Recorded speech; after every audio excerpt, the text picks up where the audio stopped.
Olá, pessoal, boa noite. Boa noite para quem está chegando. Boa noite, Alice. Boa noite, Renata. Boa noite para minha mãe, que também está aí comigo, sempre me prestigiando. Obrigada pela presença de vocês. Boa noite, Arlete. Boa noite para quem está chegando. Eu sou Daniela Lopes, Gestalt terapeuta, discípula de Cláudio Naranjo. Boa noite, Isaura, e integrante do Instituto de Gestalt de Vanguarda de Belo Horizonte.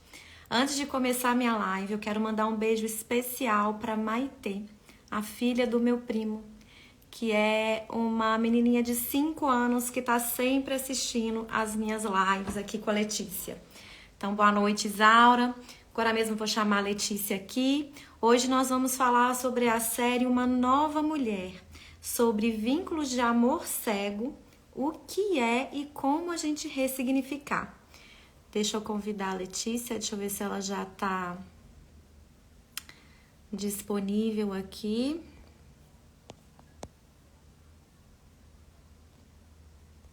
Acho que online. Quanto a Letícia. Ei, Letícia, boa Olá, noite. Dani. Boa noite, boa noite. Seja bem-vinda. Eu já me apresentei, então vou pedir para você se apresentar também, enquanto eu coloco aqui o título da nossa live. Tá ok. Então, meu nome é Letícia, eu sou professora e facilitadora de Ho'oponopono, da identidade própria. Eu sou autora do Oráculo Ho'oponopono, né? E tem essa página, Ho'oponopono Anjos, em que eu ensino esse método ancestral havaiano de cura e de resolução de problemas. Então, é isso. Eu comecei a live agora mesmo e tive um probleminha com a internet. Então, espero, gente, não ter problema de novo. Mas se eu tiver problema e cair, a gente volta, tá? Tá ok. Então, Letícia, hoje nós temos uma novidade, né? Nós não vamos mais ficar falando tudo, né? É verdade. Eu e Letícia, nós Vai ser uma conversamos. proposta diferente. Eu e Letícia, nós conversamos e para dar um espaço maior para vocês falarem também, para vocês participarem, para vocês fazerem perguntas, para vocês contarem para a gente também o que vocês estão sentindo com o nosso bate-papo aqui, o que está fazendo sentido ou não para vocês. Nós vamos, boa noite, Márcia, boa noite para todo mundo que está entrando aqui, Miriam, Isabel, boa noite para todo mundo. Na Letícia vai abrir a live, nós vamos falar só sobre as cenas que nos impactaram mais e como essas cenas reverberam dentro de nós.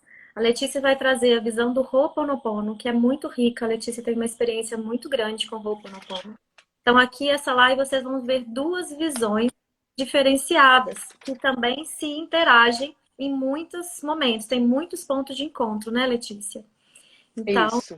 a Letícia vai trazer sobre a visão do Ho'oponopono e depois eu vou falar sobre a visão da Gestalt terapia, que também é uma linha sistêmica. Depois eu vou explicar mais um pouquinho sobre isso. Vocês também podem fazer perguntas. Então, a Letícia vai começar. De praxe, eu vou interromper aqui os nossos comentários para que a gente possa se comunicar melhor com a Letícia, visualizar melhor a Letícia. E vocês podem mandar perguntas no balãozinho de interrogação, podem fazer comentários, tá? Participem conosco para deixar essa live mais rica. E a série que nós vamos usar para poder pautar o nosso bate-papo aqui é a série Uma Nova Mulher, né? E o título que eu escolhi aqui, até mandei para você ali uma mensagem, acho que você não viu, Vi é agora. Vínculo de amor cego. O que é esse vínculo de amor cego e como a gente pode ressignificar sobre a visão do Ho'oponopono e da Gestalt terapia? Então, Letícia, fica à vontade aí para começar. Tá ok. Então, pessoal aí que não assistiu a série, fica aí a indicação para que vocês assistam, né? Ela está disponível na Netflix. É uma série, parece que turca. E vamos lá para esse primeiro capítulo que a gente vai falar. Então, cada encontro um capítulo, né, Dani? É isso. Então, nós vamos para esse primeiro, que já começa com um questionamento bem no começo da série, bem no início do capítulo, começa uma voz falando, uma voz de mulher, falando a respeito do nosso passado, né? Então, o questionamento é: será que o nosso passado pode estar guardado em algum lugar, mesmo que nós não nos lembremos? Né? Então, vem esse questionamento. E vem: uma caixa preta nunca perde os dados, não importa quantos impactos sofra. Nosso passado espera o momento certo para ser lembrado. O passado ainda pode nos afetar, mesmo se o esquecermos completamente. Então, essa é uma das cenas uma das primeiras falas dessa série, né? Então, essa é, para mim, a primeira parte de destaque, porque as respostas para isso vão ser respondidas ao longo da série, né? Ao longo do capítulo.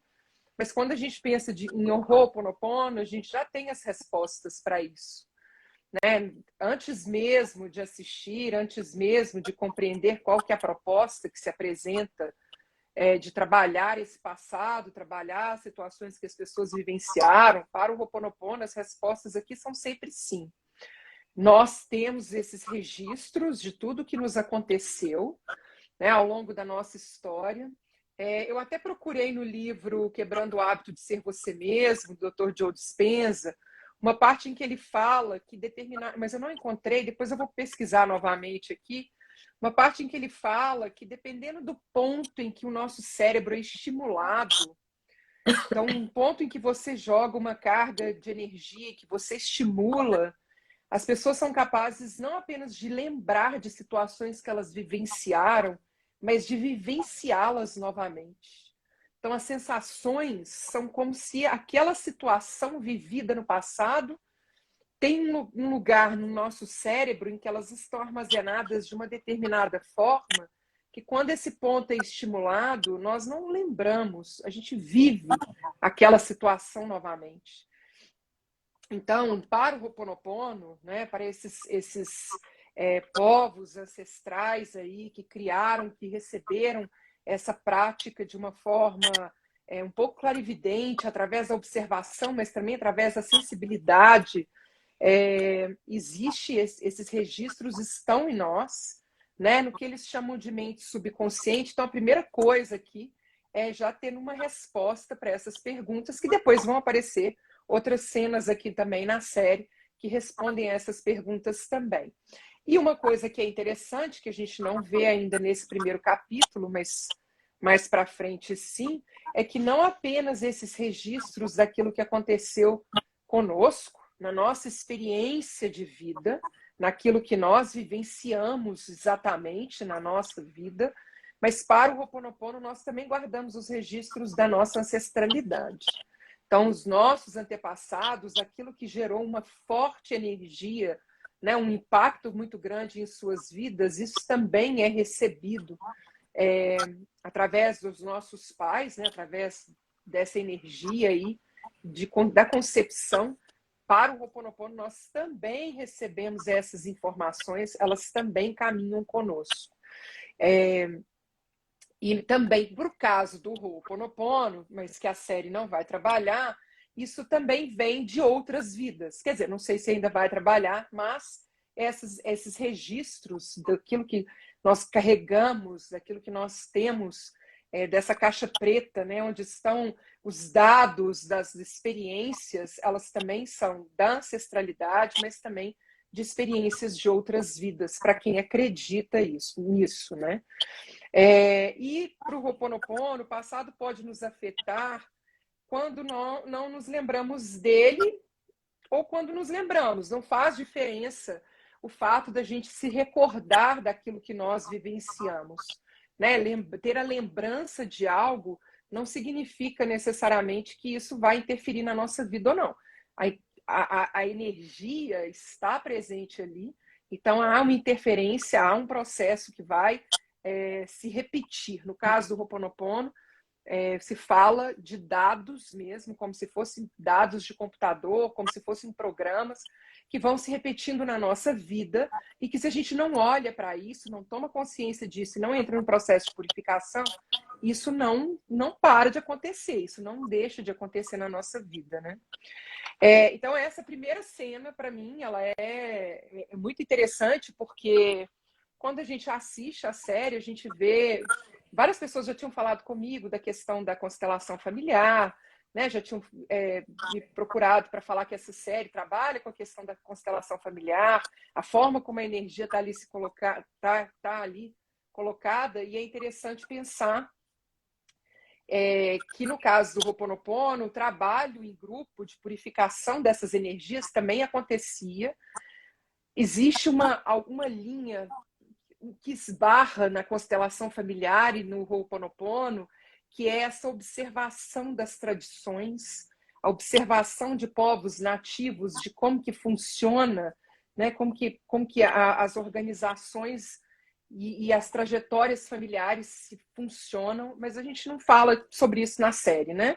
Ali vai só ser apresentado ele também não chama de constelação familiar, ele coloca como um outro nome, mas é interessante essa relação que as pessoas fizeram, né? Quem me procurou para falar da série e tudo mais, como que existe essa semelhança. Ele chama de expansão da família de origem. Isso. Ele não tem esse nome de constelação, né? Bom, então essa primeira cena, falando, né, esses aspectos do Ho'oponopono, e depois a cena em que uma das personagens principais, porque são 3 mulheres que estão ali juntas, né? 3 amigas, uma delas tem um câncer que agora voltou, né? E estava sendo tratado, ela fez a cirurgia, um câncer no fígado, e ela toma uma decisão de ir para esse local onde ela vai fazer esse tratamento, onde ela vai passar por essa situação. Ela não fala por que ela decidiu isso, mas ela está vivendo uma situação de receio do que vai acontecer com a vida dela, e ela vai para lá e ela tem um encontro com a pessoa que é responsável por esse tratamento, por essa dinâmica, né? essa forma ali de lidar. E quando ele conversa com ela, ele pergunta para ela assim: você é grata ao câncer? Você tem gratidão por essa doença que você tem? E aí ela fala assim: olha, eu nunca fumei, eu tenho uma vida saudável, eu nunca fiz nada para merecer essa doença. Então, como que tem essa ideia de que as coisas acontecem conosco como se fosse uma questão de merecimento, dentro de um entendimento nosso de como que a vida deve ser conduzida. E não uma percepção do que a levou a ficar doente, que ela só vai descobrir quando ela tem, né, o tratamento ali, quando ela faz o processo e entende que a doença entra uma vez que o pai é assassinado, e ela fala, ela tem uma fala nesse assassinato do pai, que foi no aniversário dela. Então ela fala assim: eu achei que fosse culpa minha, eu achei que a culpa tivesse sido minha e eu queria ter morrido no lugar dele. Então essa é uma cena muito forte de como que isso é um impacto tão grande dessa fidelidade dessa filha, né, em relação ao pai, uma não compreensão de todo o contexto, porque ela não entende por que o pai estava sendo assassinado. Inicialmente ela pensa que a culpa é dela, e a partir dali ela fala: e dali eu comecei a definhar, ali eu comecei a morrer, ali eu comecei a, de uma certa forma, desistir da vida, uma vez que foi tão forte. Ela estava se divertindo com o pai num parque de diversões, ela estava feliz, o pai estava feliz, e vem uma pessoa para quem o pai devia dinheiro e vai lá para assustar o pai e acaba matando esse pai. Então, essa percepção dela, né, de que a doença talvez estivesse ali para lembrá-la de algo importante. Talvez um compromisso ali com o pai de que ela que deveria ter morrido no lugar dele. E ela faz um processo de limpeza junto com, né, as pessoas que estavam ali. Então é interessante observar como que é o retorno que o pai dá para ela, a pessoa que interpreta o pai, o que ele diz para ela e como que ela se sente, né, depois disso. nesse, nesse processo, então essa cena dela falando que ela deveria ter morrido, que ela achava que ela que tinha que ter morrido, vem também a questão da mãe, uma presença muito forte da mãe que se apoia na filha. Então a mãe perde o marido e a filha tinha 5 anos de idade e ela vem com um peso nas costas dela, então ela se apoia na filha. Então é muito interessante a gente observar que não é porque nós nos tornamos adultos, né, que as pessoas são adultas, que elas fazem as melhores escolhas. Muitas vezes, na dor, as pessoas agem de forma inconsciente e colocam o seu peso, aquilo que elas carregam de dor, nas costas de pessoas que muitas vezes não dão conta. Né? Então, talvez a gente precisa muitas vezes observar até que ponto existem dores que são nossas ou que são de outras pessoas e que nós carregamos na nossa jornada, porque essas pessoas transferiram essa dor para nós numa tentativa de sobreviver àquilo que aconteceu com elas. Então, essa cena da mãe também se apoiando nessa criança e ela percebendo que a mãe a apoiou nela, que a mãe a usou como companheira, ela se torna companheira da mãe, é uma cena também muito forte. E que ela não tenha consciência, não tinha consciência de que ela havia se tornado companheira da mãe até que ela faz esse processo e identifica isso. E é interessante que depois dessa constelação, ela encontra com as amigas e cada uma delas tem seus problemas, cada uma tem suas questões, uma delas o marido a está traindo, e elas entram num conflito lá em relação à traição, e apesar de ser uma coisa que também eu achei bem interessante, para mim o foco volta muito para a pessoa, para moça, né, para a mulher que está doente, porque ela fala assim, pelo menos você não dorme sozinho. Você dorme com o marido que te trai, mas você não está sozinho. É como se ela tivesse tomado a consciência que ali ela estava no lugar de companheira da mãe. E que por causa disso, ela seguiu uma trajetória na vida dela em que ela não encontra um companheiro para ela. Durante o processo, o pai fala: viva a sua vida da melhor forma possível. Né? E a mãe, e ela também faz esse processo de liberação da mãe. Olha para o seu marido, eu não tenho nada a ver com essa história. Mas isso já se passaram anos. Então ela tem essa consciência assim, mas você pelo menos não está sozinha. Eu me sinto sozinha. E aí ela fala uma coisa a respeito do vazio que ela sente. Eu sinto um vazio dentro de mim. E para mim essa cena também é muito interessante porque quando o pai é assassinado, ela lembra dessa história, ela fala assim: eu escolhi ser advogada para que eu pudesse colocar os bandidos na cadeia, para que eu pudesse colocar as pessoas ruins na cadeia. E aí ela fala desse vazio, e que pode parecer, provavelmente também tem relação com isso, com a questão dessa incapacidade de se relacionar com as outras pessoas, de não ter um marido para ela, uma vez que ela virou o companheiro da mãe. Mas é interessante pensar também até que ponto nós fazemos escolhas profissionais a partir dessas situações que não estão relacionadas ao nosso propósito, aquilo que nós temos realmente de habilidade, de capacidade para poder fazer. Quantas vezes nós seguimos uma jornada profissional que não é exatamente a jornada que nós gostaríamos na nossa vida, porque nós estamos seguindo um compromisso familiar. Ali o pai não era advogado, a mãe não era advogada, mas ela entendeu que se ela fosse advogada, ela poderia fazer justiça. Justiça que ela tinha entendido que ela não pôde fazer para o pai que ali havia morrido. E que como que muitas vezes, nessa não entendimento de qual é o nosso propósito, daquilo que nós viemos fazer realmente nesse planeta, a nossa entrega, né? Um não conhecimento das nossas habilidades, daquilo que a gente tem a capacidade de fazer bem, e a valorização daquilo que a gente sabe fazer, pode nos levar também a uma vida vazia.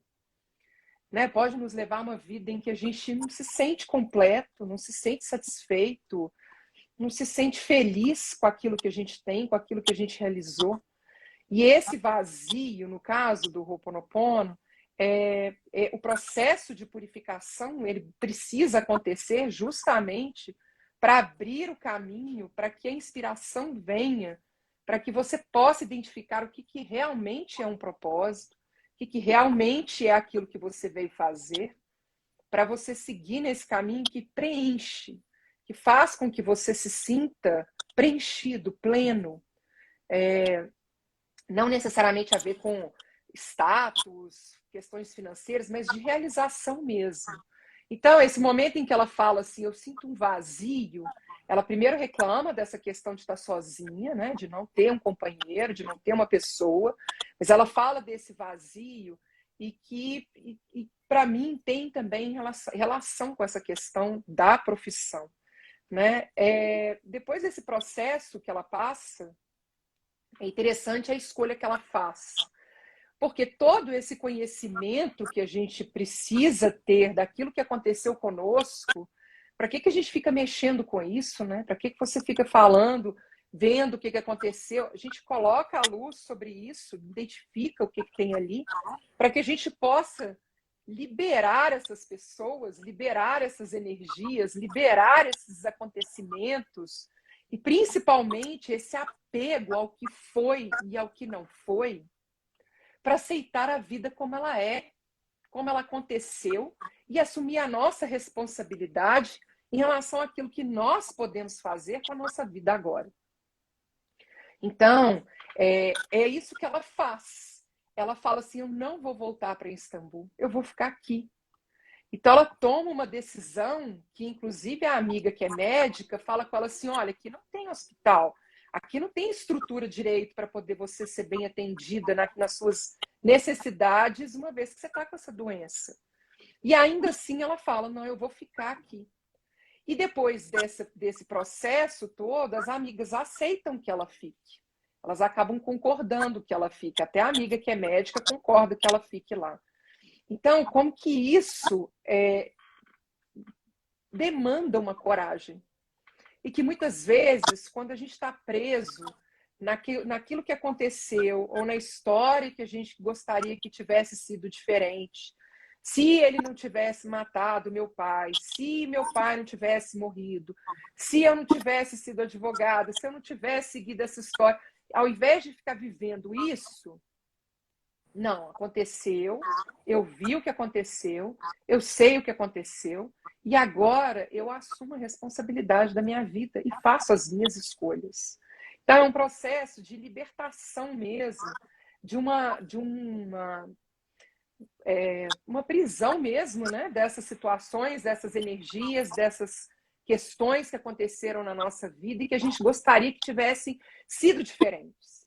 Né? A mesma coisa, assim, o pai, no caso, parece que era muito querido por ela amava o pai, ela tem um momento lá com o pai que parece que é divertido e bom, mas acontece uma tragédia e aquela tragédia define vários aspectos da vida dela. E quando ela volta e olha para isso, ela é capaz de falar assim, agora isso não precisa me definir mais e agora eu posso seguir a minha vida fazendo as minhas escolhas. Então, no caso do Ho'oponopono, o que a gente entende é que o grande problema que nós enfrentamos, os grandes problemas que nós enfrentamos na vida, são as resistências que nós criamos para aquilo que é. Eu queria que tivesse sido diferente, mas não foi, é aquilo que está ali. Essa é a história. Então, limpa essa energia, purifica essa energia, para que você possa seguir a sua história agora, livre disso que aconteceu, para que isso não tenha mais que definir quem você é, nem a sua história de vida. Eu gosto muito de uma outra autora que se chama Marianne Williamson. Ela tem um livro que se chama Um Retorno ao Amor. E ela faz a seguinte pergunta: e se a gente olhasse para todas as nossas experiências como experiências amorosas, como experiências que são expressão de amor, mesmo quando elas não são como nós gostaríamos que elas tivessem sido, por que talvez essas experiências não possam ser uma expressão de amor, até para que a gente tome consciência de energias que estão ali, que podem ser purificadas, que podem ser limpas através da prática que cada um escolher, né? Porque eu penso que cada pessoa tem a sua prática ali que vai se conectar com a sua energia, com a sua história, com as suas memórias, com a sua forma de caminhar, e entender que até aquilo que nós gostaríamos que tivesse sido diferente é uma oportunidade de falar assim, então tem uma energia aqui que eu vou purificar, que eu vou liberar, para que eu possa caminhar, construir a minha história de uma forma que é minha, assumindo a responsabilidade. Então, essas foram as partes para mim que foram mais impactantes assim, né, durante essa série, esse primeiro capítulo, e fica muito para mim essa questão dessa aceitação plena do que aconteceu, né, para permitir que cada um de nós assuma a nossa vida com a nossa própria força e não mais ficar fraco por causa de algo que fizeram, por causa de algo que aconteceu, por causa de algo que eu gostaria que tivesse sido diferente. E aí, no caso, esse convite de olhar e de fazer o processo de purificação, porque às vezes nem só olhar é o suficiente. Às vezes é preciso fazer um trabalho ali, não apenas só de entendimento, mas de conseguir se conectar com a sua própria força, que é uma mudança na forma, inclusive, das pessoas de verem as coisas. No caso dessa personagem com câncer, o que ela faz? Ela fica na cidade lá, ela resolve ficar, ela não volta, para que ali ela possa também se reconectar com a sua força e continua participando do grupo. Então, é isso. Penso que foram os pontos principais. Eu anotei mais algumas coisas aqui, mas depois eu dou uma olhada para ver. Isso aqui é o que eu lembro de cabeça em relação a esse primeiro capítulo. Muitas coisas que você disse foram cenas que me tocaram, né, que me chamaram a atenção. Então eu vou falar aqui um pouquinho sobre a visão da Gestalt terapia. Como eu falei, a Gestalt e o Ho'oponopono tem muitas convergências, né? E também tem uma maneira um pouquinho diferente de olhar, mas isso só enriquece a nossa live, porque como a Letícia disse, cada um tem um caminho, cada um tem uma maneira de tocar, né? De se sentir tocado, de encontrar uma trajetória, e todas, na Gestalt a gente entende que tudo se complementa, né? Então as coisas se complementam. Sobre a pergunta que a Letícia fez, eu também tinha separado aqui para começar com ela. Será que nosso passado pode estar guardado em algum lugar, mesmo que não nos lembremos? O passado ainda pode nos afetar, mesmo se o esquecermos completamente? A resposta para a Gestalt terapia também é sim. Porque o nosso passado está guardado no nosso inconsciente. E no nosso inconsciente, quando não trazemos para a consciência, né, para esse espaço onde a gente se dá conta do que aconteceu, direciona a nossa vida de uma maneira que a gente não se dá conta. E aí eu entendo por mim que a gente reage à vida e não responde à vida. Reagir à vida é como tomar lá da cá, né? Então a gente age instintivamente, como uma defesa. E a capacidade de responder vem de um lugar da gente poder sentir o nosso corpo, tomar consciência dos nossos sentimentos, dos nossos pensamentos e fazer escolhas. Em compreender que a gente tem escolhas. E essa série depois vai falando muito sobre escolhas, né? Então, quando ele chama de expansão da família de origem, não usa o nome constelação e a gente associa muito, porque a constelação das linhas sistêmicas é a linha que é mais divulgada, mais difundida. Mas a Gestalt terapia também é uma linha sistêmica e trabalha muito, é quase que igual essa parte, né? De vivenciar, de experienciar. A constelação, ela está pautada em 3 leis, que é a lei do pertencimento, a lei da ordem de origem de nascimento e a lei do equilíbrio. A Gestalt terapia está pautada em 3 pilares diferentes dessas leis da constelação, que é a presentificação. O que é a presentificação? O que aconteceu no nosso passado que afeta a nossa vida no presente. Então, é muito o que aparece na cena, aquela experiência em grupo, onde se escolhe um representante para a pessoa que vai ser trabalhada, um representante para a família de origem. A Gestalt também trabalha muito com a família de origem. A família de origem são as nossas raízes, e aí aqui toca no tema da criança interior, por isso que a gente escolheu aqui, mas eu falo sobre isso daqui a pouquinho. Então, a presentificação é tomar consciência, que aí vem a segundo pilar da Gestalt terapia, que ela funciona num tripé, que é o dar-se conta. Então, presentificar o que aqui no presente o meu passado interfere. E dar-se conta é o que acontece ali na cena. A representação, a vivência experiencial, eu vi que tem pergunta aqui ou comentário, daqui a pouquinho eu olho, tá, gente? Só terminar essa minha explicação aqui. O dar-se conta é tomar consciência, que aí daqui a pouquinho eu vou entrar mais nas cenas para falar sobre isso, sobre o que aconteceu lá, onde você ficou presa, onde o fluxo da sua energia se perdeu. E dali podem surgir doenças, falta de fluidez na vida, interrupção nas relações, tanto com a gente mesmo quanto com o outro. E o terceiro tripé da Gestalt terapia é a responsabilização. Então a gente toma consciência no presente, e aí como a Letícia falou, não é lembrar. A Gestalt terapia trabalha muito com isso, que é estar aqui e agora, e exatamente como naquela cena lá, acontece um fenômeno. A Gestalt, assim como a constelação, é uma linha fenomenológica. Ela de origem sistêmica também e fenomenologia. O que é a fenomenologia? É algo que surge, é algo que aparece. Quando a Cevic sentou no banquinho, ela não sabia o que ia acontecer. A Gestalt terapia trabalha exatamente assim. A gente chega para os trabalhos em grupo ou a gente chega para o trabalho individual, a gente não sabe o que vai acontecer.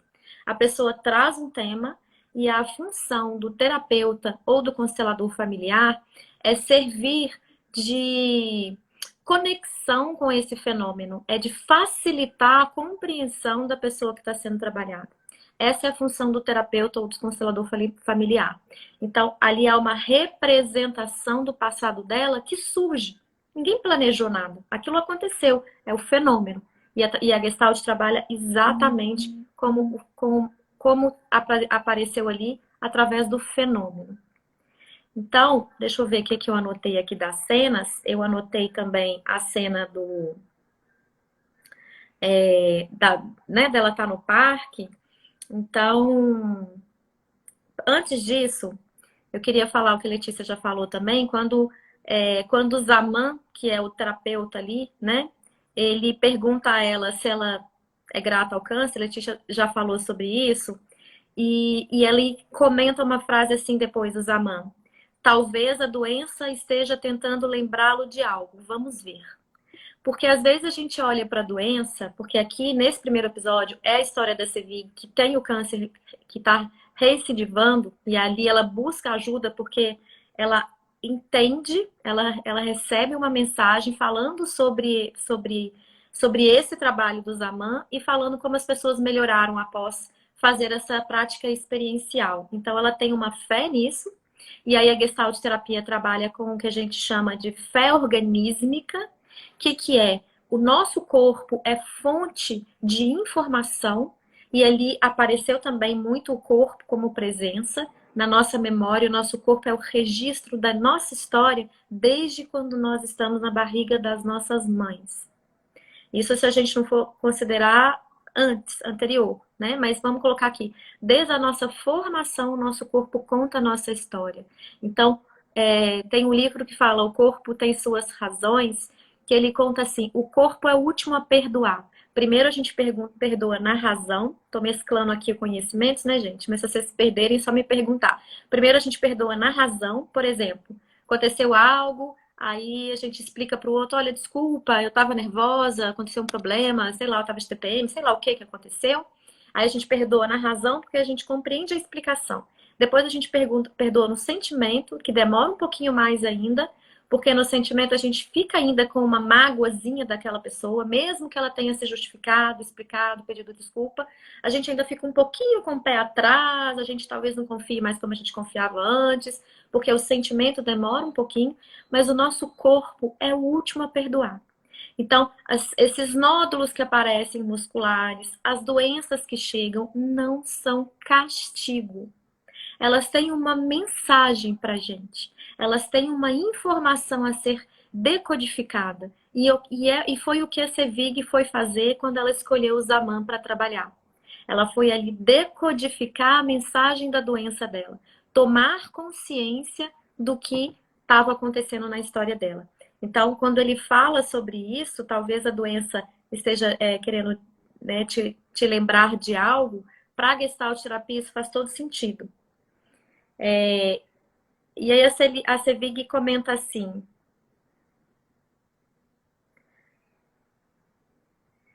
e num dos momentos que ela tá com as amigas lá, que a Letícia citou aqui, que ela fala, né, dela não acordar sozinha, uma amiga brinca e fala assim, não pode fazer isso que isso dá câncer. Aí ela vê o que ela falou, porque a amiga tem câncer, ela fala, não, já tô acostumada com isso, todo mundo, as pessoas falam comigo, não pode comer isso porque dá câncer. Aí eu rio e falo, não, mas eu já tenho. Então ela comenta uma frase assim, pelo menos não pensam quanto tempo tem quando acorda de manhã, quando ela se refere às sensações dos problemas da vida das amigas. Uma está passando por uma traição, a outra está casada e está com uma proposta de mudar de país. Então tem coisas acontecendo e aí ela comenta isso.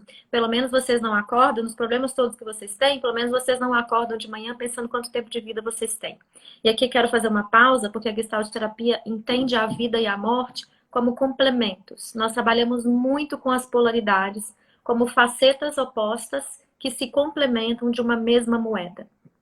Então, tem uma live aqui salva falando sobre morte. A gente vê o seguinte. E aí, a Leila, que é a terceira amiga, ela responde assim, aí eu vou comentar o da Gestalt terapia. Quer ver? Ela responde assim: para com isso, amiga. Ninguém sabe quanto tempo tem. Tudo pode mudar a qualquer hora. Façamos o seguinte, daqui para frente não vamos adiar mais nada. Faça o que quiser, esteja onde quiser e nós estaremos lá com você. Porque é exatamente assim que a Gestalt terapia trabalha com os complementos das polaridades entre vida e morte. A vida, ela, daqui a pouco eu falo lá sobre o assassinato do pai, que vai culminar também nessa coisa da vida e da morte, como a gente pode honrar um antepassado. A vida, para ser uma vida bem vivida, a gente precisa ter consciência da morte. Não só aqui na cabeça, né? O Cláudio Naranjo falava assim, a gente vive sabendo que a gente vai morrer aqui, mas ignorando esse fato. Se nós sentíssemos que nós vamos morrer, nós seríamos melhores pessoas. Isso implica em viver o presente de maneira intensa. Isso implica em não adiar a nossa vida. Isso implica em dizer todos os eu te amo que você quer dizer, em abraçar as pessoas que você quer abraçar, em ser autêntica na sua vida agora, em viver plenamente a sua vida. E é o que a Sevig começa a fazer. Então, para a gente ver que tudo tem dois lados nessa vida. Nada é 100% ruim e nada é 100% bom. O câncer é uma doença difícil de se vivenciar, uma história triste, um tratamento penoso, mas o câncer também a aproxima de viver uma vida melhor, de não deixar para depois, como a Leila fala aqui na série, né? Tudo o que você quiser fazer, vamos fazer agora, porque nós temos o agora. Quem sabe que dia que vai morrer? Hoje eu tô aqui fazendo live, amanhã, na terça-feira que vem, posso não estar mais aqui. E a gente vive adiando tudo. Amanhã eu faço, amanhã eu falo, amanhã eu isso, amanhã eu aquilo. E a gente não vive o presente, que volto, que é um dos pilares da Gestalt terapia. Então, agora eu vou entrar nas cenas específicas do trabalho da Sevig com o Zaman, né? Que aí quem assistiu a série vai vai me acompanhar de maneira mais viva. E quem não assistiu, a gente deixa a indicação, porque é uma série sensacional. A partir das próximas semanas, a gente vai fazer um episódio por semana, então ainda dá tempo de ver a série. E mesmo se você está aqui nessa live sem ver a série, não tem problema. Ouve a live e depois vê a série com esse olhar. Antes de eu começar, deixa eu só ver o que tem aqui. Qual o nome da terapia? Ô, Rose, você está perguntando da terapia na série ou você está perguntando da terapia? Porque se for a terapia que eu trabalho, é a Gestalt terapia, que tem essa parte sistêmica, muito igual assim à constelação familiar, por ser de origem sistêmica, trabalha com as experiências em grupo, de forma vivencial, não é pensada, é sentida, é experienciada, vivida. E se você está falando sobre a série, chama Expansão da Família de Origem, é o nome que eles dão. Porque não é a constelação familiar, não é a única linha sistêmica. Nem a Gestalt terapia, tem outras linhas. Então, eles não sei, né? Eu acho que eles. Da minha é Gestalt terapia, tá? Então, por isso, porque a Gestalt também é uma linha sistêmica. Que está sendo muito divulgada agora, está chegando aqui no Brasil, sendo mais divulgada através dos trabalhos do meu mestre, do Cláudio Naranjo, do Instituto Gestalt de Vanguarda, daqui de Belo Horizonte, da qual eu faço parte. Agora as pessoas estão tomando consciência, conhecendo um pouco mais do que é a Gestalt terapia. Então fica aqui, se você tiver alguma dúvida, pode continuar perguntando, pode me mandar direct, tá bom? E agora eu vou entrar nas cenas específicas, né? Então, o Zaman, acontece algo, a moça que está representando a Sevig, ela sente uma dor no abdômen e cai olhando para o chão.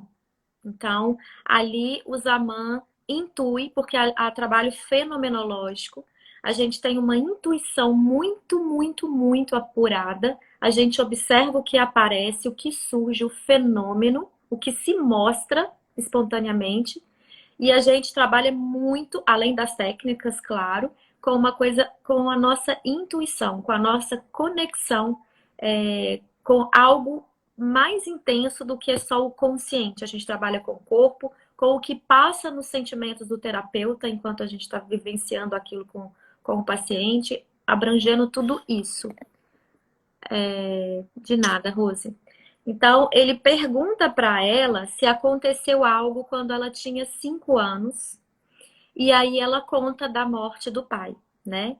Ela fala que esse agiota foi dar um susto e matou o pai sem querer. E ali se desenvolve a cena onde ela fala que sentiu culpa, como a Letícia já falou, desde os 5 anos. E aqui entra a criança interior, gente. Porque as crianças são egocêntricas. Todas as crianças são egocêntricas.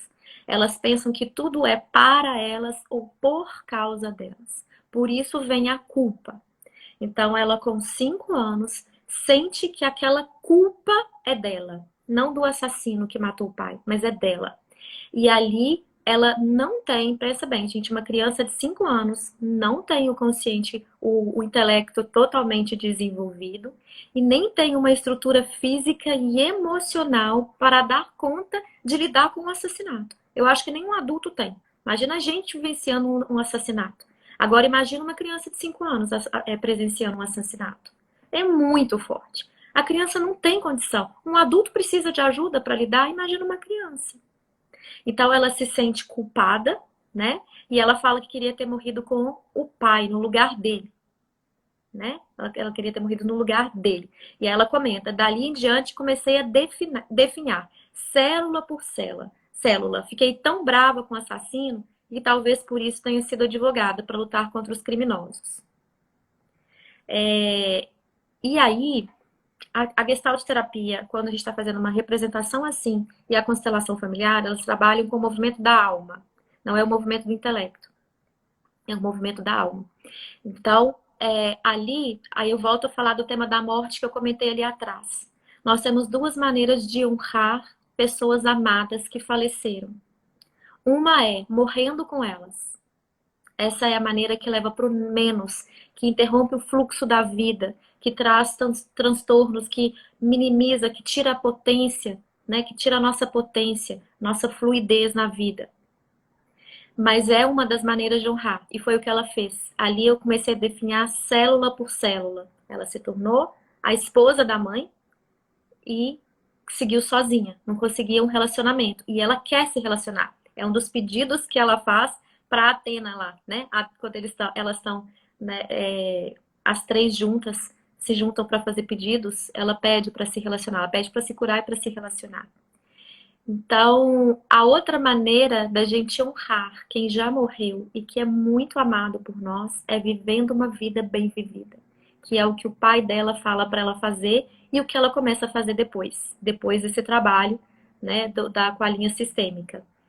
Então, o Zaman fala assim, aí o assassino vem chorando e diz pro pai assim, não sabia que ia acabar assim. Ou seja, o assassino não tinha intenção de matar, ele tinha intenção de dar um susto, mas ele acaba matando. Então, a alma do assassino chora arrependida. Mas o assassino, né, não conta a história dele, não vem ao caso a gente falar aqui agora.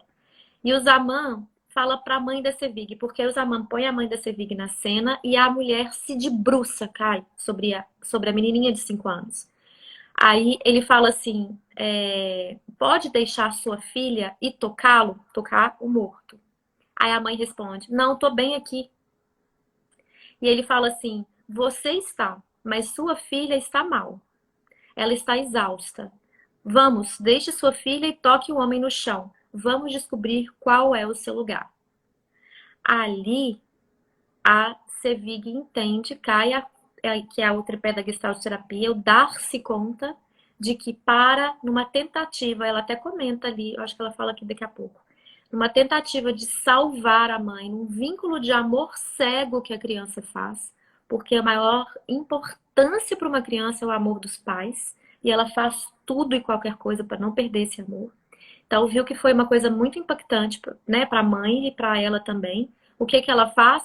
Tenta salvar a mãe. Esse é o vínculo de amor cego que interrompe todas as energias e que leva a vida para o menos. De novo, vamos falar, para as interrupções, para a falta de fluidez, para a solidão.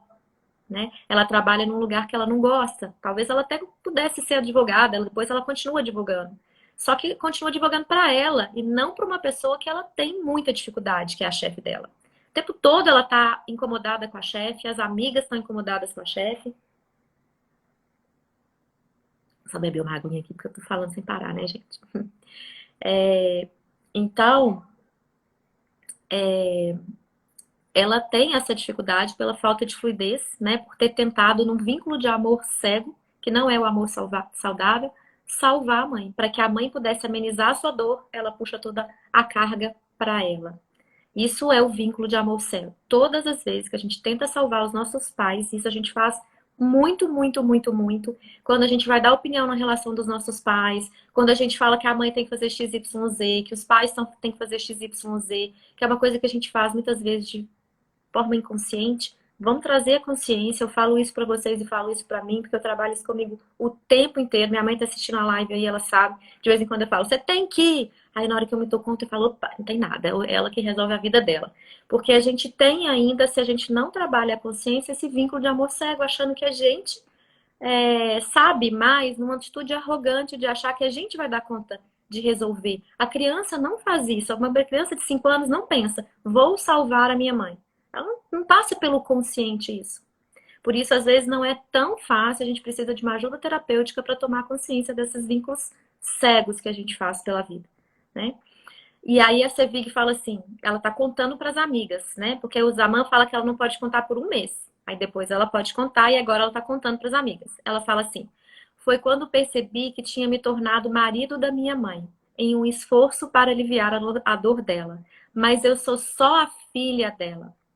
Estou abandonando o peso que carreguei." Aí ela fala para a mãe. Aí o Zaman pede ela para falar para a mãe e ela fala: "Estou abandonando o peso que carreguei por você todos esses anos. Não aguento mais. Você é a adulta. Pode lidar com isso sem mim." Ali ela começa a desfazer o vínculo de amor cego e começa a estruturar um vínculo de amor saudável. Isso não significa que ela não possa apoiar a mãe. Isso não significa que ela vai abandonar a mãe, que ela vai sair por aí. Não. Ela só vai deixar de querer salvar a mãe e confiar que a mãe tem os recursos suficientes para lidar com aquela dificuldade. A mãe é adulta, ela é só uma menininha de 5 anos. E aí vai para a cena do pai, quando o Zaman pergunta se ele quer dizer alguma coisa, ele fala o melhor, fala para a filha, né, que é Sevig, o melhor que você pode fazer por mim é viver sua vida ao máximo, livre como um pássaro. Deveria aproveitar a vida, estar aberta ao amor. Sempre estarei aqui com você. Então ali ela começa a transformar a maneira de honrar, pelo menos, né, que é morrendo junto com o pai, a escolher a vida, a se abrir para o amor, a modificar a sua atitude interior.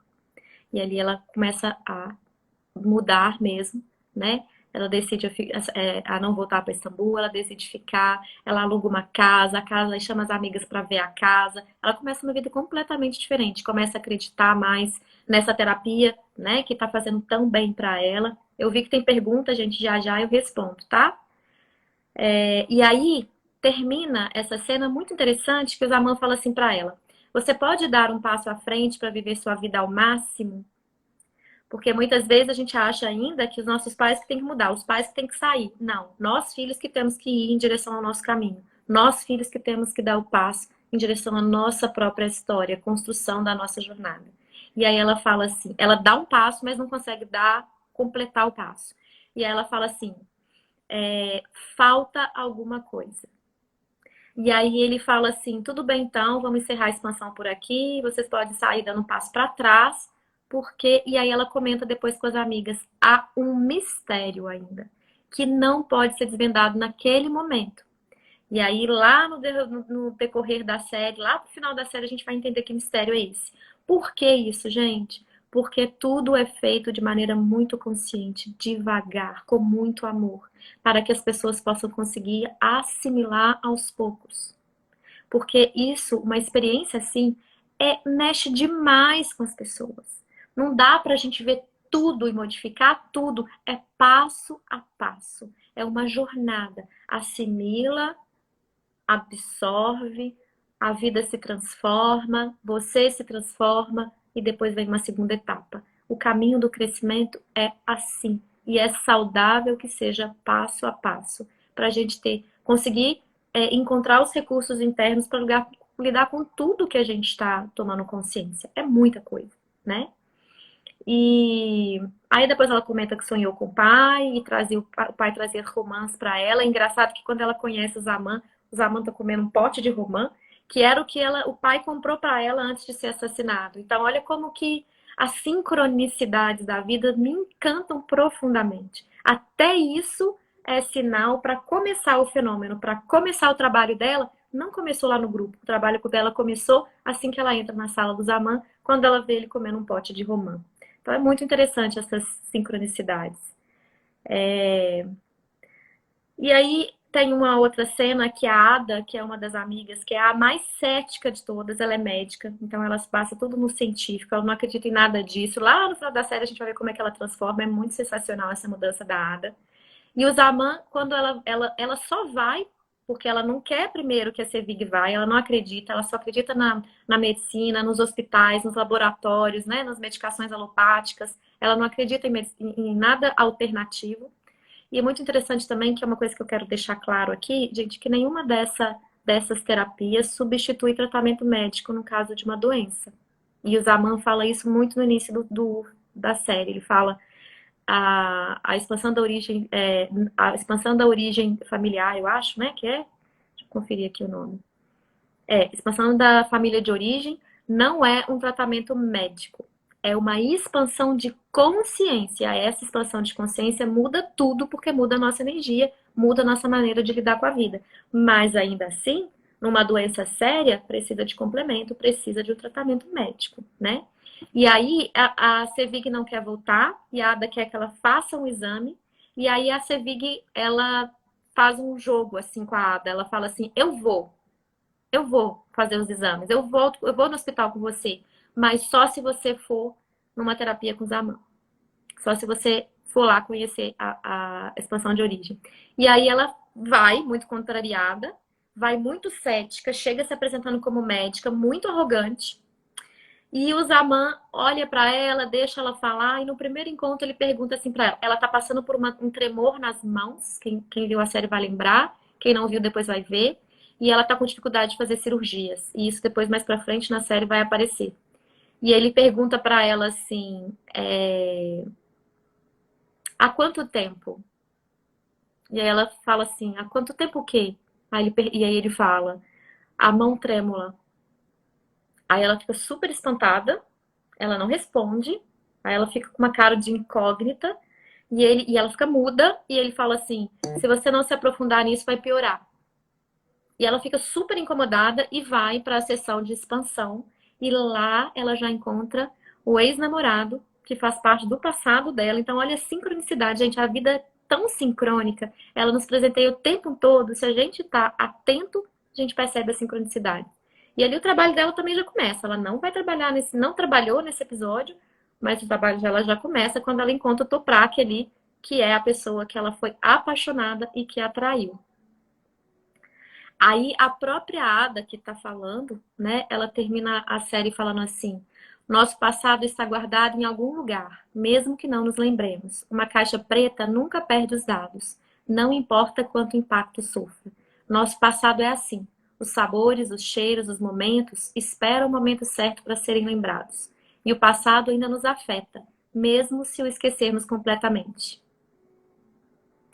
Então, gente, muitas vezes a falta de fluidez na nossa vida, as sabotagens, a dificuldade do amor próprio, a dificuldade de se relacionar com o próximo, de encontrar um relacionamento ou de estar num relacionamento saudável, porque às vezes a pessoa está se relacionando, mas não está num relacionamento saudável, não está onde ela é valorizada, está onde acontecem tantas coisas na relação, a pessoa é traída, a pessoa é desvalorizada, é agredida verbalmente, ou às vezes até fisicamente. Então, para a gente estar num relacionamento saudável, é muito importante que a gente esteja em contato com o nosso interior, que a gente olhe para o nosso passado, para a gente descobrir aonde que está ali embolado, aonde foi que teve uma interrupção do nosso fluxo de energia, do nosso contato com a nossa essência, uma interrupção da nossa vitalidade.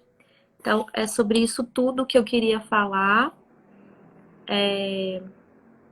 A Rose comenta aqui, temos muito controle do outro. Agora eu vou abrir os comentários, gente, porque eu gostaria de ouvir um pouquinho quem está aqui com a gente, todas as pessoas que estão aqui. Eu gostaria que você... Só falando que a Rose comentou, Rose, a gente tenta controlar o outro, né? A gente se esforça para controlar o outro. Mas isso é uma grande ilusão, porque na verdade a gente não controla nem a nossa vida, nem os acontecimentos e muito menos o outro. Mas tomar consciência disso muda tudo completamente. Então, eu queria ouvir um pouquinho você também, Letícia, que você falou que tinha outras considerações, né, para fazer e tudo. A Rose comentou, parabéns pela maneira que vocês duas abordam a série. Assisti e vou assistir novamente. Obrigada, Rose, um prazer ter você aqui conosco. Os comentários estão abertos. Quem quiser fazer pergunta direta aqui nos comentários, pode fazer. Mas me interessa muito, a gente gosta muito, né, Letícia, de saber como vocês estão se sentindo depois dessa live. Quem viu, quem não viu. Conta pra gente quem viu. A Rose já falou que viu, outras pessoas já falaram que viu. Mas conta pra gente quem viu a série e quem não viu também, mas que está aqui, que ouviu a nossa, né, o nosso bate-papo, que fez sentido, que reverberou. O que reverberou aí do seu passado? Não precisa abrir, não precisa se expor se você não quiser, mas se faz sentido, comenta assim, fez sentido para mim, né, alguma coisa que a gente falou, tô me sentindo, sei lá, esperançosa, ou tô mexida. Conta pra gente aí o que vocês estão sentindo. E Letícia, gostaria de te ouvir mais um pouquinho também. Você disse que tinha umas considerações, outras considerações para fazer. Enquanto o pessoal coloca aqui, fala um pouquinho mais. Não, no final eu nem olhei depois o que eu tinha mais anotado, mas o que eu penso que é interessante em relação a essa aceitação, né, daquilo que aconteceu com a nossa vida, daquilo que, né, do que aconteceu, de como que as coisas foram. É uma frase que eu tirei de um livro da constelação familiar, na verdade, de uma pessoa que se chama Rainer Maria Rilke, que ela fala assim: o importante é viver tudo. E como que muitas vezes é onde a gente resiste, né? Eu não quero viver isso, eu não quero passar por essa dor, eu não quero olhar para isso que aconteceu, eu não quero que tivesse sido assim, eu não queria que eu tivesse... No caso dessa personagem, ela vive uma tragédia na família, né? Esse assassinato do pai, mas a gente pode pensar nas relações, nas nossas relações até com os nossos pais, né? Às vezes o pai abandona, às vezes a mãe tem uma relação difícil, uma relação de muita cobrança, e aí a gente resiste a isso, fica numa expectativa de que minha mãe deveria ter feito isso, ela deveria ter sido assim comigo, e é interessante pensar nesse, o importante é viver tudo. Então, é um processo também de aceitação daquilo que foi, que eu penso que é o que a personagem passa, ela aceita o que aconteceu, ela olha para o que aconteceu, aceita o que aconteceu, e a partir daí é capaz, ganha essa força para poder continuar a jornada dela, fazendo escolhas não mais presa a uma expectativa do que deveria ter sido, né? Ele morreu, quem deveria ter morrido teria sido eu, que foi o que ela disse, eu que deveria ter morrido. E aí eu não consigo viver mais, porque eu que deveria ter morrido. E não viver plenamente a morte do pai, o assassinato dele, para que ela pudesse seguir a jornada dela. Então, essa aceitação plena é algo que é uma caminhada, né, Dani? Isso aí que você falou é muito importante. A gente não pode esperar que, de repente, de uma hora para outra, as mudanças, até uma tomada de consciência, venha para fazer grandes mudanças.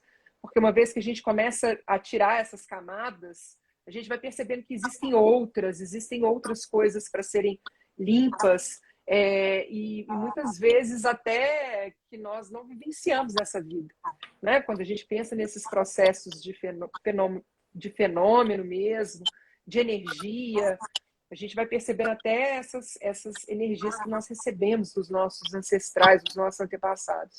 Então, é um processo, uma caminhada mesmo, de limpeza, de purificação, e que é, no caso do Ho'oponopono, que o Dr. Hewlett fala no livro Limite Zero, que é purificar para sempre, que muitas pessoas elas até desistem do processo porque elas acham que uma vez que resolve uma determinada coisa, toda a vida se transforma. E muitas vezes não, a gente vai tirando essas camadas, a gente vai descobrindo mais coisas, a gente vai identificando padrões, a gente vai identificando outras resistências à vida. Então é uma caminhada para toda a vida, né? Eu acredito que em todos os processos aquele que a gente escolher é uma caminhada para a vida. E a partir disso aí é que vem realmente a transformação. Isso que você falou me fez lembrar uma coisa. Eu vejo muitas pessoas, quando a gente pergunta sobre terapia ou sobre autoconhecimento, falarem assim, mexer com isso nada, mexer com o passado não, mexer com esse negócio de dor não, que não, nossa, Deus me livre, minha vida tá muito boa do jeito que tá, né? E o trabalho do autoconhecimento, através da terapia, né, através da Gestalt, a linha sistêmica, como constelação familiar, ou Gestalt terapia, ou outras linhas tantas que tem aí, tantos caminhos, como você falou, do Ho'oponopono e tantos outros, nos convida a... Porque às vezes a gente se ilude, né? Tipo assim, eu não vou olhar para a dor do meu passado, porque as dores muito fortes, como da Sevig, por exemplo, a gente esquece, fica no nosso inconsciente como uma maneira da gente se defender. Isso não é consciente, a gente não escolhe. Acontece como uma defesa, a criança guarda aquilo, esquece e vai vivendo a vida. Ela não tinha um relacionamento, ela não conseguia compreender por que ela não se relacionava. Ela achava que não aparecia ninguém, as pessoas que apareciam não eram interessantes, que os namoros dela não fluíam, né? Então ela não conseguia relacionar. Então, às vezes, olhar para a dor que a gente tem, que a gente carrega lá no nosso inconsciente, como ela olhou para dela, nos liberta de sentir uma dor que às vezes é menor, mas que não se dissolve, que é o resto da vida. Né? Enquanto ela inconscientemente escolhe assumir o lugar do pai, se tornar companheira da mãe de forma inconsciente, ela não está com o coração aberto para ter um namorado, para ter um companheiro, para casar, porque ela já está casada com a mãe. E isso, por si só, já é muito sofrimento. Isso é muito sofrimento. Então, às vezes quer fugir de uma dor do passado, um problema que aconteceu, e já está na dor. A pessoa não se dá conta que ela já está no dia a dia dela na dor. Então, aqui convido cada um, né, que está aqui na live com a gente agora, todas as pessoas que vieram. Hoje foi um movimento muito bom aqui, para agradecer todo mundo que está presente com a gente. Convidem as pessoas, gente, para participar das próximas, para a gente poder... muitas pessoas precisam ouvir, às vezes, né, essa coisa da nossa crença que a gente tem que evitar a dor. Não, a gente não tem que evitar a dor, porque onde está a nossa dor, a causa da nossa dor, lá também mora a nossa potencialidade. Então, para a gente encontrar a nossa essência, o nosso ser divino, né? O nosso dom, é, as nossas potências mesmo, a gente precisa atravessar um caminho. Porque às vezes o caminho que a gente leva, o relacionamento de casamento que a gente tem, não é o que a gente gostaria, não é o que traz satisfação. Tem momentos alegres, mas não é aquilo que a gente sonhou. A gente gostaria demais pra gente. E às vezes a gente se contenta com muito pouco. E por que que a gente se contenta com muito pouco? Porque o fluxo da vida de alguma maneira está interrompido. Então, olhar para essa interrupção do fluxo da vida dói, dói sim, mas passar a vida com esse fluxo interrompido dói muito mais, né? Às vezes atrasa, não é que atrasa, mas interrompe, né, a nossa vida. Por exemplo, você vê que trabalhava num lugar com uma chefe que ela não gosta. É muito claro que ela não gosta. E nós passamos quanto tempo da nossa vida trabalhando? Imagina ficar trabalhando num lugar que você não gosta. Como que isso faz mal para a pessoa, energeticamente? Né? Você chega em casa pesado, cansado, irritado, tudo. Então, busquem dentro de vocês o que que falta, né, para vocês sentirem que a vida está fluindo, que a vida está, né, leve, que a vida está mais amorosa, que a vida está harmônica, que está caminhando para a abundância. Quando a gente está conectado com a nossa essência, gente, a vida caminha para a abundância, as coisas começam a crescer, a frutificar, a dar flores, a dar fruto. Quando a coisa está muito agarrada, quando está muito difícil, porque tem alguma interrupção do fluxo de energia aí. E aí a Gestalt vem com a responsabilização que eu falei no início, porque não é só dar-se conta, né? É você também se responsabilizar por fazer aquilo que você precisa, para dar para si mesmo aquilo que você merece, aquilo que você precisa. Então, presentificação, dar-se conta, responsabilização. Nós somos responsáveis pela nossa felicidade. Seja ela sozinha, que a gente não quer casar, né? Seja ela sozinha, seja ela acompanhada. Nós somos responsáveis por nós. Nós adultos somos. As crianças não são, mas nós adultos somos. Não depende do outro a nossa felicidade. Então, o que está interrompendo o fluxo da sua vida? Deixo essa pergunta para vocês como reflexão. Eu vou comentar aqui, ó. A Dani respondeu: não assisti, mas me instigou. Acredito que tem algo a ver comigo. Dani, você vai amar. Te falo assim, por experiência própria. É muito boa essa série. A Arlete pergunta: as doenças ditas hereditárias, como diabetes, pode ser querermos. Eu entendi aqui, Arlete, que você está perguntando, pode ser um pedido de honrar as nossas origens? Foi isso que você perguntou? Se for isso, tem muitas coisas envolvidas, né? A gente pode, inclusive, trabalhar com a própria doença. Mas diabetes, por exemplo, se a gente for pensar na questão emocional, tem um lado da interrupção do fluxo do prazer. Porque diabetes tem a ver com açúcar. A pessoa precisa do açúcar, tem vontade do açúcar. Porque geralmente são pessoas muito rígidas, muito perfeccionistas, muito severas com elas mesmas e com o outro. Então, precisa de uma doçura na vida. E a doçura tem a ver com prazer. Então, muitos diabéticos, não são todos, porque aí entram muitas questões que a gente poderia conversar aqui, nossa, muito tempo.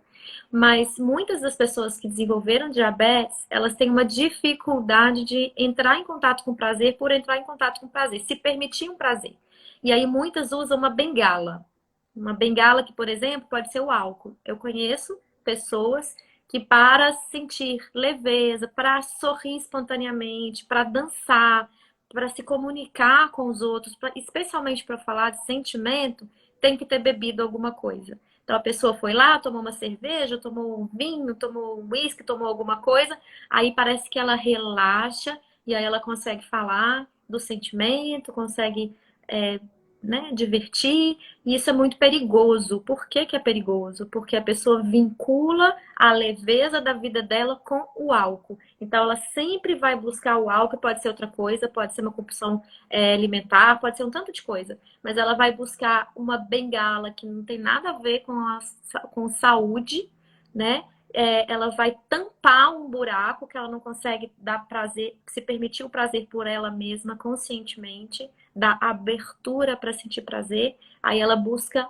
o álcool para poder ter alguma leveza, porque no dia a dia é uma pessoa que se cobra muito, muito perfeccionista, não se permite errar, acha que tem que dar conta de tudo, dela, da família do outro, são pessoas que quando você compartilha com ela alguma coisa, ela toma para si a responsabilidade de resolver. Então elas carregam uma carga muito pesada. Então isso tem a ver com diabetes, tá? Mas não só isso, tá? Tem muitas outras coisas. E aí honrar, pode ser honrar? Pode ser, mas aí tem que ver se você não tá, em vez de. É uma maneira de honrar de maneira pelo desamor, né? Repetindo, porque as doenças hereditárias também têm esse viés da gente honrar, assim como a Sevig escolheu honrar pela morte, morrendo com o pai, a gente pode repetir as histórias hereditárias, as doenças hereditárias, por um vínculo de amor cego. Mas aí a gente teria que avaliar, porque cada caso é um caso, né? Então pode ser com dificuldade de prazer, por falta, né, do lazer, pode ser um vínculo de amor cego com alguém da família. Ah, papai, mamãe, se você foi diabético, não pôde lidar com prazer, não pôde comer o seu doce, não pôde isso, eu me vinculo a você cegamente também me tornando diabético. Então a gente pode encontrar uma maneira de honrar os nossos pais pela leveza, pelo prazer. Papai, mamãe, você não conseguiu viver o prazer livremente. Então, eu vou incluir o prazer na minha vida. Eu vou me permitir um prazer. Não um prazer descabido, mas eu vou equilibrar. Eu vou me dar o direito de sentir prazer por mim e por você. Então, esse também é um olhar. A Cida colocou, foi muito bom entender essa questão de controlar o outro. E a constelação, para mim, foi muito boa. Que bom, Cida.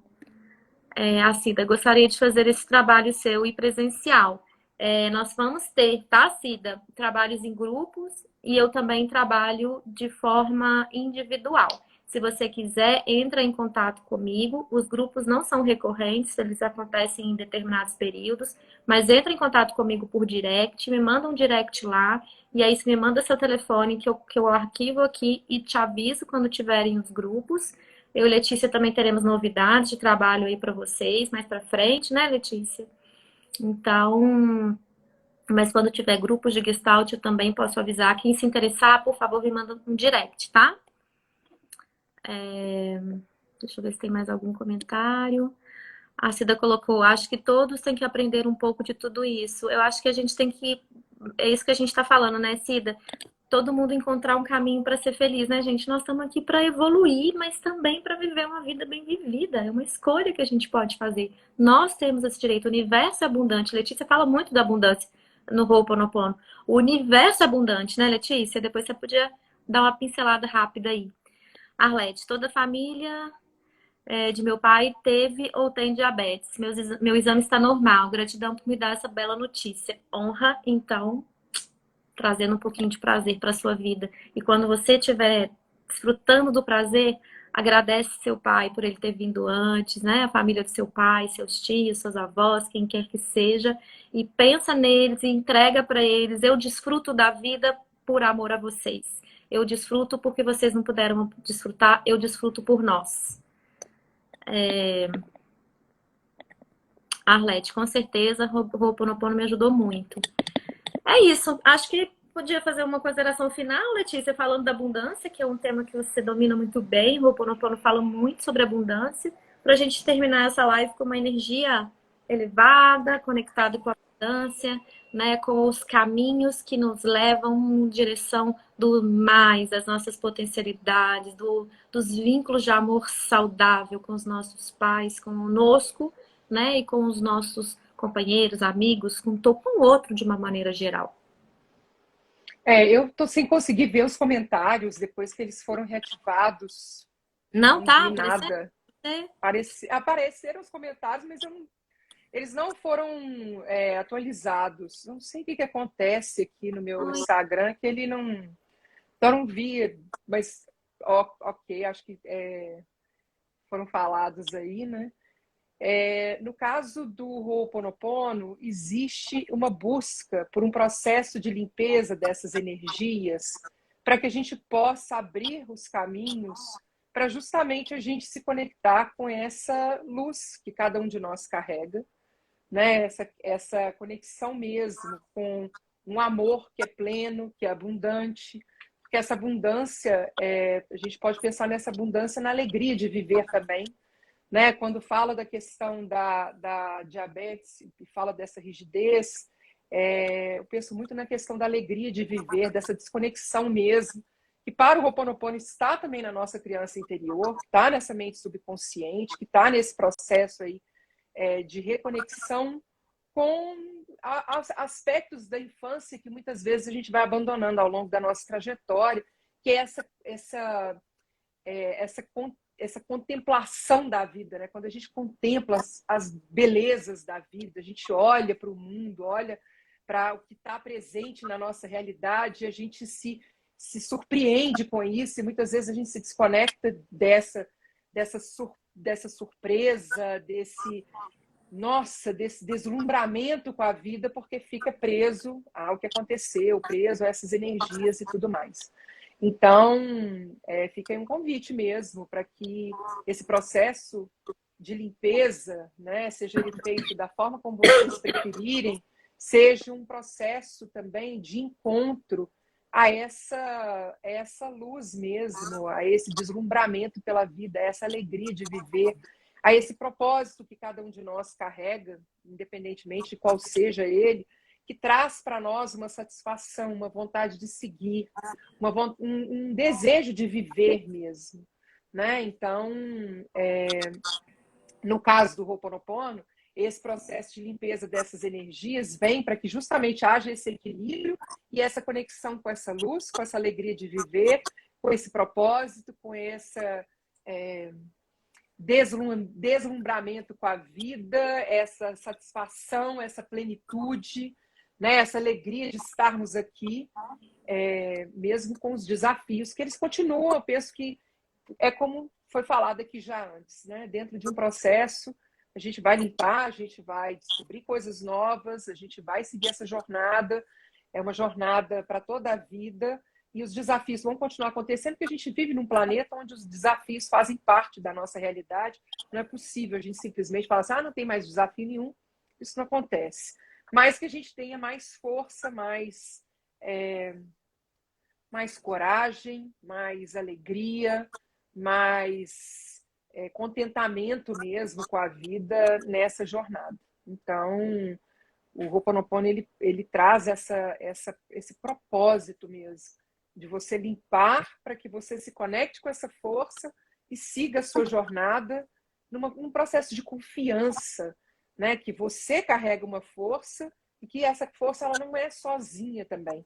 Ela tem a força da ancestralidade, porque a gente pensa na ancestralidade trazendo apenas problemas, e nem apenas só problemas, não, traz também muita força, muita conquista, muita coragem. Se a gente for pensar na história do Brasil, dessa ancestralidade que veio de outros lugares, que habitou esse país, que desbravou, né, a forma como o país foi desbravado. Então a gente também traz muita coragem, muita força, muita audácia, né, muita confiança. Então a gente também pode se conectar com essas energias ancestrais e também com essa energia do divino criador, porque aí no caso do Ho'oponopono existe essa força desse criador que vem e nos apoia, nos ampara e nos inspira e nos fortalece através desses processos que nos permitem a gente se conectar com o que o Ho'oponopono chama de inspiração, que é a nossa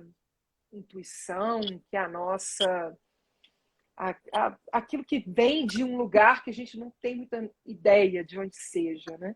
Mas essa força mesmo que a gente carrega e com essa fonte de amor também, desse amor pleno e abundante que existe também, que a gente pode se conectar a ele. Então, eu penso que esse é um processo, essa é uma caminhada de muita realização, né? De muita conquista, de muitas possibilidades Então, a gente nem sempre, no caso do Ho'oponopono, nem sempre a gente descobre as respostas de tudo que acontece conosco. A grande questão é que se a gente toma consciência do que está acontecendo, a gente tem a oportunidade de limpar, de purificar e de se conectar com uma outra energia e fazer a caminhada com essa outra energia. Então, é isso. O Rose, respondendo, eu quero comentar um negócio sobre você. Você fala e eu lembro de coisas, né, Letícia? Acho que se a gente tem até. Eu tô me policiando aqui, porque senão eu fico aqui ad eterno falando. A Rose perguntou: você ministra curso também? Eu não sei se está perguntando para mim ou para Letícia, mas nós duas ministramos cursos. Eu tenho um curso que vai ser mês que vem. Então, para quem tiver interesse de fazer os cursos, pode me mandar direct, pode mandar direct para Letícia, que a gente vai salvar, né, essas mensagens de vocês para a gente entrar em contato no momento, tá bom? Você falando do prazer, eu me lembrei de duas coisas, né? Você falando dos desafios e do prazer. A Gestalt terapia é uma linha que a gente trabalha muito com a integração, né? Como eu falei aqui, das polaridades. Então, a gente trabalha com dois deuses, Dionísio e Apolo. Dionísio é o deus do prazer, deus do vinho, o deus desse prazer de viver. E Apolo é o deus do centramento, vamos colocar assim. É um deus que tem a capacidade da neutralidade, o que na Gestalt terapia a gente entende como um lugar que integra e que não se perde pelos chamados do ego.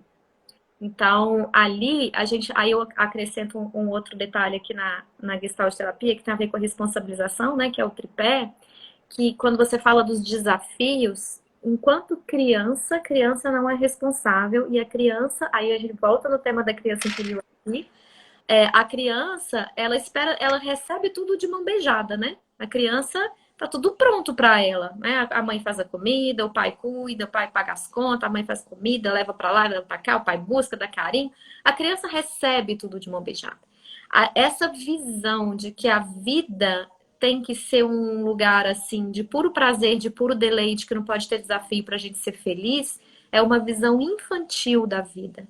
A visão do adulto é um lugar de encontro entre Apolo e Dionísio, que é a gente poder desfrutar dos momentos de alegria, da gente poder desfrutar da energia vital, da nossa essência, da fluidez dos nossos caminhos, da nossa energia divina, mas também da gente estar inteiro no nosso centramento, da capacidade de não deixar o ego tomar conta da nossa vida, né, das manifestações egóicas, entendendo que dentro de nós existe recurso suficiente tanto para desfrutar do prazer quanto para atravessar os desafios. Então, esse é o caminho da Gestalt terapia, da integração, né, de ativar os nossos recursos internos, independente da situação que a gente esteja vivendo. Então, esse é mais um chamado. E a Rose falou para você, dou sim, curso. Gente, olha, me um curso com Rose. Dou sim, Rose. Me manda direct, tá, gente? Por favor, me manda direct, quem quiser. Que me manda também o contato de vocês, que aí eu vou armazenar aqui e vou entrar em contato com vocês quando eu estiver lançando os meus cursos, tá bom? Então, acho que é isso. Ninguém falou pra gente como vocês estão se sentindo, então escreve aí uma palavra. Gente, uma coisa que eu quero falar aqui também, às vezes eu pergunto pros meus pacientes assim, o que é que você está sentindo quando eu digo isso? O que é que você está sentindo quando você fala isso? E as pessoas me respondem assim, eu acho que faz sentido o que você falou, eu sinto que faz sentido, eu sinto que você tem razão, eu sinto que não é isso, que é para um outro lugar, mas isso não é sentir, isso é pensar. Então, vocês podem pensar, integrar. Como é que está o corpo de vocês aí agora, quando vocês escutam essa live? Vocês estão relaxados, não estão relaxados? Vocês estão tensos, estão mais leve? Como é que está o corpo? E também, o que vocês estão pensando, mas especialmente, o que vocês estão sentindo? Sentindo estou sentindo mais leveza, estou sentindo integração, estou sentindo alegria, estou sentindo tristeza, estou reflexiva, estou introspectiva, apaziguada, disse a Arlete aqui. Ótimo, gente. Conta pra gente, mas gente, conta um pouquinho mais de como vocês estão sentindo pra gente fechar essa live com uma fala de vocês. Eu falei um monte, Letícia falou também. Então, agora dá um espaço aqui pra gente ouvir vocês. Conta pra nós uma palavrinha do que vocês estão sentindo. Leveza, a Cida. Quem mais contribui aqui com a nossa live?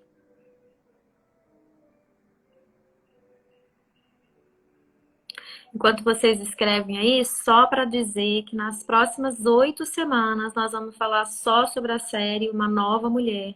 Então, para quem está aqui com a gente, se acha que fez sentido a nossa abordagem sobre a série, lembra de convidar as pessoas importantes para você, porque é muito importante que a gente conheça mais caminhos de autoconhecimento, que a gente comece a desmistificar as terapias, né? Porque muita gente tem ainda uma crença que terapia é para trabalhar problema. Não! Terapia é para a gente se conhecer, para a gente ativar nossas potencialidades e também para trabalhar as nossas dificuldades. Então a Kelly colocou alegria, a Anitta reflexiva, a Rose com muita vontade de conhecer mais sobre as terapias. Que bom, Rose, fico feliz. Então, seja muito bem-vinda aqui, pode perguntar o que você quiser, mandar direct. Lívia, tô vendo que você entrou aqui, minha vizinha querida. A live vai ficar salva, se você quiser ver depois. A gente fez uma abordagem sobre uma nova mulher, falando sobre vínculos de amor cego, como a gente pode transformar esses vínculos de amor cego em amor, em vínculos de amor, amores saudáveis, e que a gente assim pode cuidar melhor da gente e se relacionar melhor com o outro. A Rose colocou, aliás, já comecei me tratando. A Cida colocou a live, adoro a live de vocês. Grata, Cida. Gente, tô vendo que tem mais pessoas entrando. Quem tá entrando, nossa live vai ficar salva, tanto no canal do YouTube quanto aqui, no canal do Ho'oponopono, no canal do Sementes do Florescer. E é um prazer imenso ter vocês aqui. A Lívia tá comentando, oba, que bom que vai ficar salvo. Um beijo grande, Lívia. Um prazer imenso ter vocês aqui, um prazer imenso as pessoas que contribuíram perguntando, contando sobre sentimentos. Então envia essa live também para as pessoas que você gosta, que não puderam estar aqui. Vai ficar salvo, pega o aviãozinho e envia lá para as pessoas queridas do seu coração. Letícia, mais uma vez, muito bom te receber na minha página. Muito bom trabalhar, né, nessa parceria com você. E a gente se vê na semana que vem. Gratidão, Dani. Gratidão a todos que participaram. Gratidão pelas mensagens. E até o nosso próximo encontro. Gratidão. Até, gente. Boa noite. Até semana que vem. Um abraço para todos.